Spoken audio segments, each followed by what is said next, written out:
Recording by Timothy Casey. The Sound of Terror by Don Barry. What is more frightening than the fear of the unknown? Johnny found out. The day was still no more than a ragged streak of red in the east. The pre-dawn air was sharply cold, making Johnny Youngbear's face feel slightly brittle as he dressed quietly in the gray bedroom. He sat down on the bed, pulling on his boots, and felt his wife stir sleepily beneath the covers. Suddenly she stiffened, sat upright in the bed, startled into wakefulness. Johnny put one dark, bony hand on her white shoulder, gently, reassuring. After a moment, finding herself, she turned away and lit a cigarette.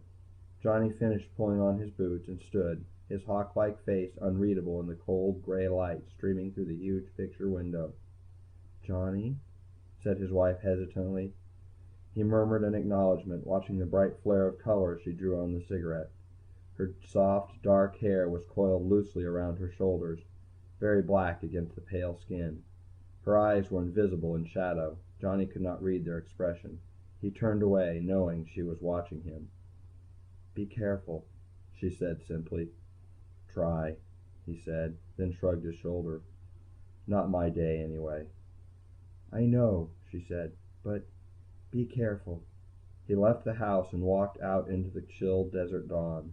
He turned his face to the brightness in the east, trying to catch a little warmth, but could not. He warmed up the Jeep, listening to the engine grumble protest until it settled to a flat, banging roar. He swerved out of the driveway with a screaming of tires, reaching the long ribbon of concrete that led out into the desert. He settled down hard on the accelerator, indifferent to the whining complaint of the Jeep's motor. It was 8 miles from his sprawling house to the Mesa Dry Lake launching site, due east into the sun. He pulled to the top of 6 Mile Hill and stopped in the middle of the highway. 2 miles ahead was launching base 1, throwing long, sharp shadows at him in the rosy dawn light. A cluster of squat gray blockhouses, a long runway tapering into the distance with an Air Force B-52 motionless at the near end. That was all. Except the ship. The ship towered high, dominating the desert like a pinnacle of bright silver. Even silhouetted against the eastern sky, it sparkled and glistened. Impassive it stood, graceful, seeming to strain into the sky, anxious to be off and gone. The loading gantry was a dark, spidery framework beside the ship, leaning against it, drawing strength from its sleek beauty. Johnny watched in silence for a moment, then turned his eyes up to the sky. Somewhere up there, a tiny satellite spun wildly about the Earth, a little silver ball in some celestial roulette wheel. Gradually it would spiral closer and closer, caught by the planet's implacable grasp until it flared brightly like a cigarette in the heavens before dissolving into drops of molten metal. But it would serve its purpose. In its short life it would have given man knowledge of space, knowledge enough that he could go himself, knowing what he would find in the emptiness between the Earth and the Moon. Or knowing nearly. What's it like out there? The satellite answered partly. The ship would answer more. Johnny slammed the Jeep into gear, hurtled down the other side of 6 Mile Hill. Through his mind ran the insistent repetition of an old song he knew, and he hummed it tunelessly through closed teeth. "I had a true wife, but I left her, oh, oh, oh." The Jeep skidded to a halt beside control. Mitch Campbell's green station wagon was already there, creaking and settling as the motor cooled. Control was full of people, Air Force brass, technicians, observers, enlisted men of indiscernible purpose.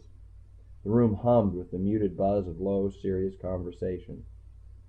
Mitch Campbell sat in one corner, apparently forgotten in the confusion. He had nothing to do. Not yet. He was already in flight dress, holding the massive helmet in his hands morosely, turning it over and over, staring at it as though he thought he might find his head inside, if he looked carefully enough. "Morning, Colonel," said Johnny, forcing his voice to be casual and cheerful. "You're up early this morning." "Morning, Colonel, yourself," said Mitch, looking up. "Big day today?" "Well, yeah, you might say so," Mitch said, smiling faintly and with obvious effort. "Thought I might go once around lightly," he said, hooking his thumb upward. Upward through the concrete ceiling, into the air, through the air, up where there was no air for a man to breathe. Once around lightly. Around the world. Lightly. "Tell you what, Mitch." Okay, tell me what, he said. You like the movies, Johnny asked. You like to get a little adventure in your soul? You like a little vicarious thrill now and then? Yeah, I like that. Tell you what, we'll go. No, don't thank me. We'll go. Tonight, 8 o'clock, you come by. Wives and everybody? Mitch asked. Why not? Johnny said. They're cooped up in the house all day. They both knew the wives would be in control in an hour, listening to the radio chatter, waiting, eyes wide, shoulders stiff and tight.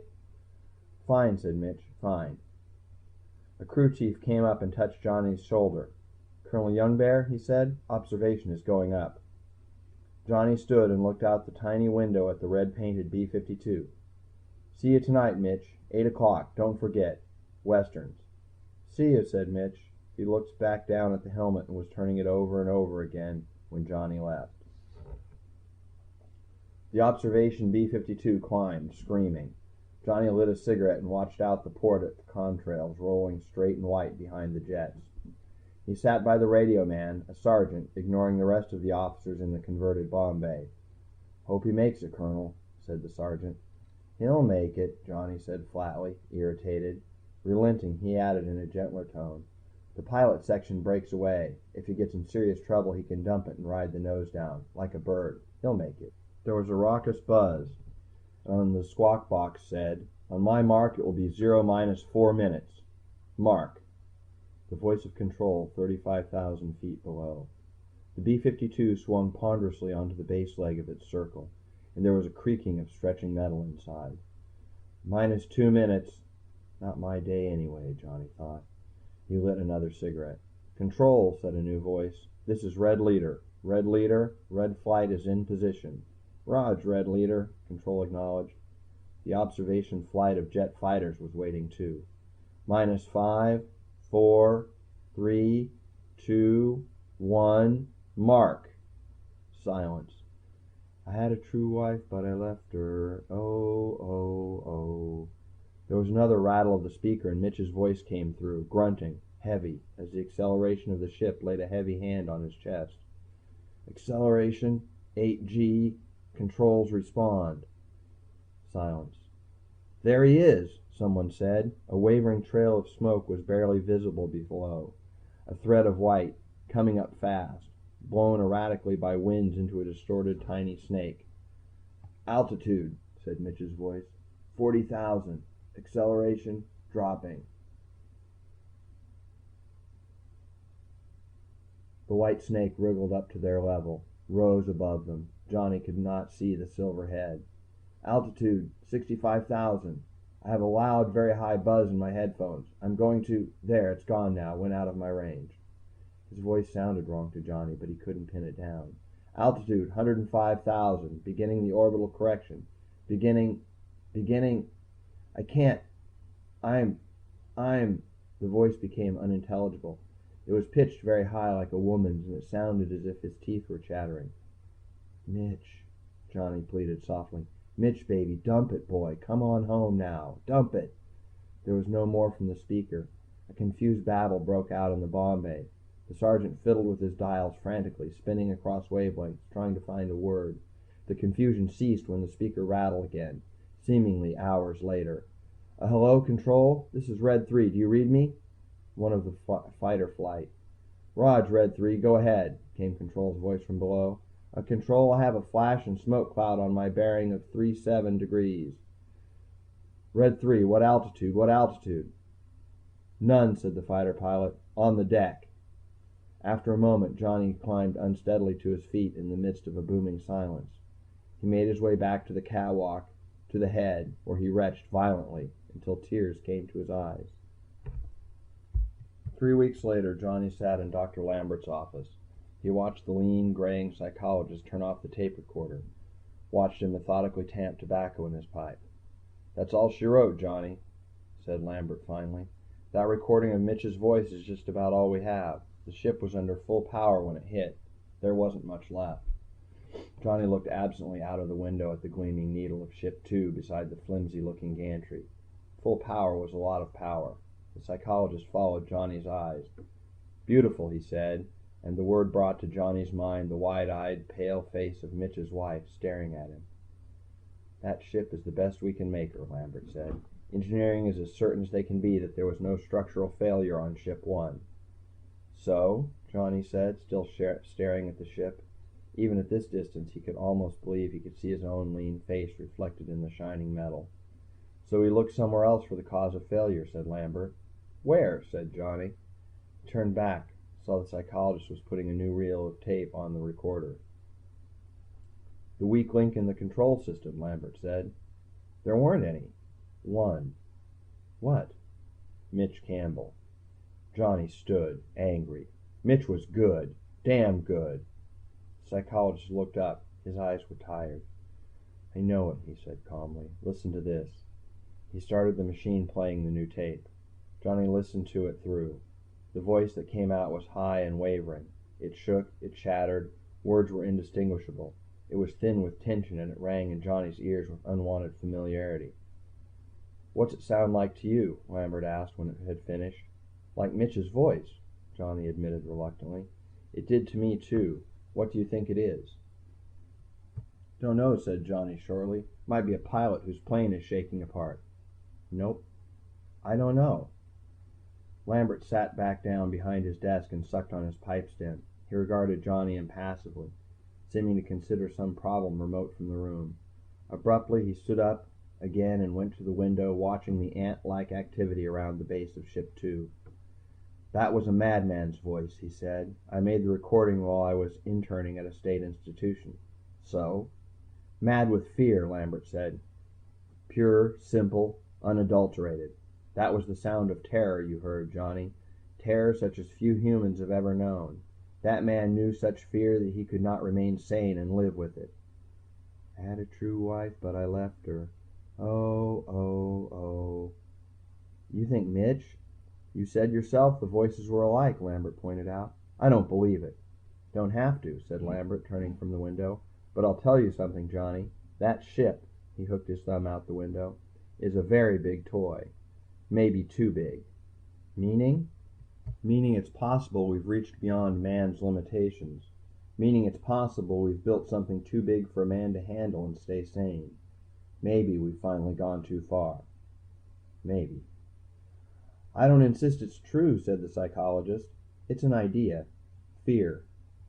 Fear of the unknown, maybe. Too much fear to hold. You think I'll crack? Asked Johnny. The psychologist didn't answer directly. It's an idea, as I said. I just wanted you to think it over. I will, said Johnny. He stood again, his jaw held tight. Is that all? Yes, Colonel, that's all, said Lambert. When Johnny left, the psychologist sat brooding silently, staring morosely at a trail of smoke rising from his pipe bowl. He sat there until the afternoon light faded from the desert base. Then he stood in the darkened office, sighed, lit his pipe, and went home. He was very tired. 6 weeks later, Johnny Youngbear walked out of the control blockhouse into the desert morning, carrying his helmet under his arm. He ran his eyes swiftly up the length of Ship 2, trying to forget those other eyes staring at his back from the blockhouse. The ship rippled and gleamed, alive, eager, the thundering power in her belly waiting to be born. Oh, you bitch, you beautiful bitch, Johnny thought, pregnant with power like a goddess with God's child. Bitch, bitch, bitch. I love you, I hate you, you kill me. The crew chief walked by his side. Nice morning, Colonel, he said. Very, said Johnny. I had a true wife, but I left her. Oh, oh, oh, for you, you beautiful bitch. Say something, Colonel? Asked the crew chief. No, song running through my head, he explained. Yeah, the other man chuckled. I know how it is. They strapped him into the padded control chair, the controls arranged around him in a neat semicircle, easy to reach. This is my day. They left him alone, once around lightly. The loneliness was in his belly, aching like a tumor. Read me? Control's voice in his earphones. Loud and clear, he said absently. -2 minutes. Mark. A different voice. So many different voices. They knew him. They talked to him. But he was alone with his bitch. I had a true wife, but... -1 minute. Mark. This is my day. I had a true wife. 3, 2, 1. Mark. There was the sound of a world dying in his mind. The sound of thunder. the sound of a sun splitting, the sound of a goddess giving birth, with pain, with agony and loneliness. A giant's fist came down from nothingness and smashed into his body. His chest was compressed. His face was flattened. He could not get enough air to breathe. The heavy sledge of acceleration crushed him back into the padded chair. Inexorable, implacable, relentless, heavy. His vision clouded in red and he thought he would die. Instead, he spoke into the lip mic, resenting it bitterly. Acceleration 9G. He looked at the gauge that shimmered redly before him, disbelieving. Altitude 20,000. He blacked out, sinking helplessly into the black plush night of unawareness. I had it true, I had. Awakening to pain, he glanced at the gauges. He had been gone only a split second. Altitude 28,000, acceleration pressure dropping. His face began to resume its normal shape as the acceleration dropped. 6G, he said, and breathing was easier. The giant reluctantly began to withdraw his massive fist from Johnny's face. He tipped a lever, watching the artificial horizon tilt slightly. Air control surfaces respond, he said. But soon there would be no air for the surfaces to move against, and then he would control by flicking the power that rumbled behind him. Altitude 40,000, 85,000, 100,000. The sky was glistening black. He was passing from the Earth's envelope of air into the nothingness that was space. Now it was time to change angle, flatten the ship out, bring it into the position to run around the Earth. Once around lightly. There was a high-pitched scream in his headphones. He remembered it had been there for long and wondered if he had told Control. He flicked the switch and ignited the powerful steering rockets, and the whine grew louder, unbearably loud. It sang to him. His bitch sang. I had a true wife, but I left her. Oh, oh, oh. He began to feel a light tingle over his body, tiny needles delicately jabbing every inch. His face became wooden, felt prickly. He tried to lick his lips and could feel no sensation there.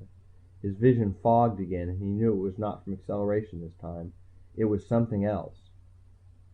Something else. What's it like out there? His belly told him. Fear. He reached out his hand to touch the control panel and his arm did not respond. It was shaking uncontrollably and moved off to the right of where he wanted it to go. When he tried to correct, it swung too far to the left, waving as if it were alive. It hung there before him as in a dream, oscillating back and forth. He could not control his body, and the realization nurtured the tiny seed of panic that lay heavily in his belly. Dump it. What did that mean? Dump it. Go home now, baby. I had a true decision.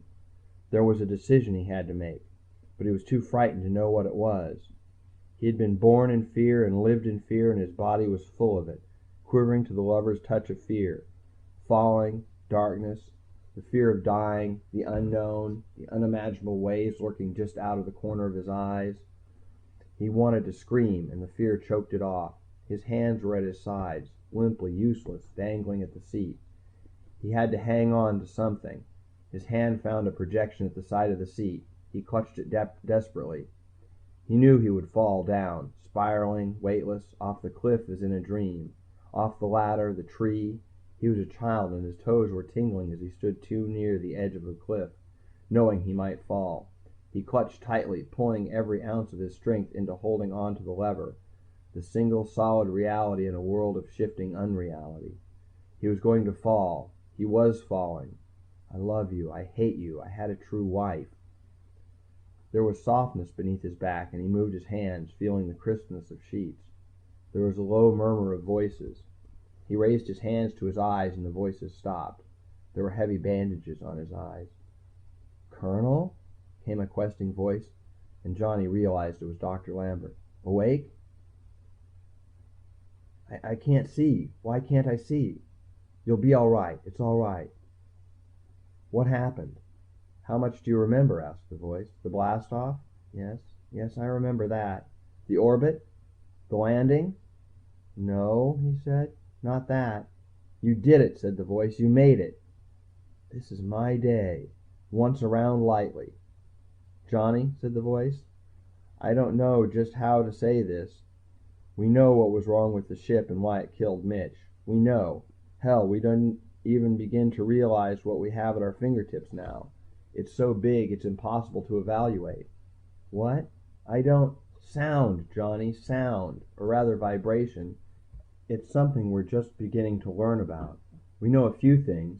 We know you can boil water with sound if the frequency is high enough. And you can drill metal with it. And it does things to the human body. There are frequencies of sound which can act directly on human nerves, directly on the human brain. It means that if we know the right frequency, we'll be able to produce any state we want in a man, any emotion, fear, anguish, anything. When the steering rockets were cut in, the ship began to vibrate. It generated frequencies so high that the ordinary human senses couldn't detect them. And when your nerves were exposed to those vibrations, it produced fear. Pure and absolute fear. Motor control went, rational processes went, all the nervous functions of the body went out of control. Your body became a giant tuning fork, and the frequency to which it vibrated was fear. I can't remember. Sanity went too, Johnny, said the man softly. You could not stand that fear and remain sane, so something cut off. That was what happened to Mitch. How did I get back? We don't know. The films show your face suddenly going blank. Then you flew. That's all. We hoped you could tell us. No, I don't remember. There was something in you so strong it overrode everything else, even the fear. We'd like to know what it is. We'll find out, Johnny, and it will mean a lot to the human race when we do. This is my day. Is my wife here? There was a cool hand on his forehead. Yes, Johnny. Well, he said helplessly. Well, how are you? I'm fine, Johnny, she whispered, and there was a sound of tears in her voice. I'm just fine. He felt the warm softness of her lips on his.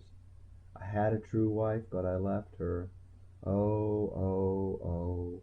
And then he came home again.